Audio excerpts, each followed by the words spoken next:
Je vous ai demandé de résoudre cette équation x au carré égale 25, donc trouver la valeur de x pour laquelle cette égalité est vraie. Donc je pense que beaucoup d'entre vous ont trouvé au moins une solution, hein.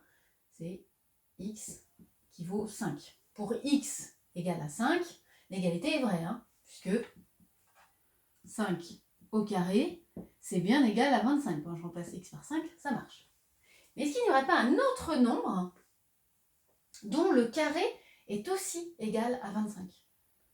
Alors certains d'entre vous l'ont peut-être trouvé, c'est pour x qui vaut moins 5.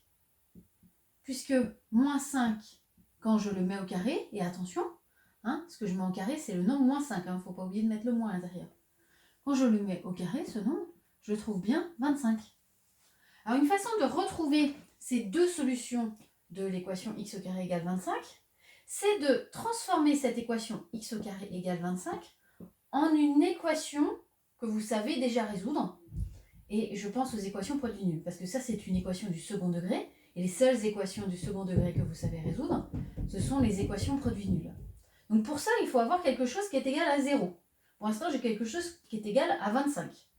Si jamais j'enlevais 25 à gauche et donc à droite, j'obtiendrais comme nouvelle équation x au carré moins 25 égale 0. Et puis ça, il faut que je transforme en produit pour en faire une équation produit nul. J'ai bien quelque chose de nul, mais il me faut un produit ici. Donc il faut que je factorise. Et là, je reconnais la différence de deux carrés. Parce que 25, c'est le carré de 5. Donc j'ai bien ma troisième identité remarquable, a carré moins b carré, toujours égal à 0. Et ça, je le transforme sous sa forme factorisée, c'est-à-dire a plus b fois a moins b. Donc ici, x plus 5 fois x moins 5 égale 0. J'ai un produit nul, donc l'un de ces facteurs est nul. Soit x plus 5 est égal à 0, et dans ce cas, x il vaut bien moins 5, ou bien x moins 5 est égal à 0, et dans ce cas, x est égal à 5. Voilà, je retrouve bien les deux solutions de mon équation que certains d'entre vous avaient peut-être trouvées dès le début.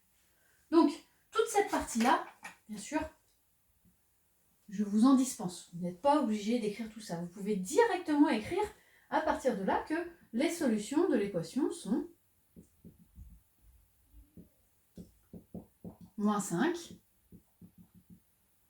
et 5. Voilà. Et je vous laisse faire l'équation suivante.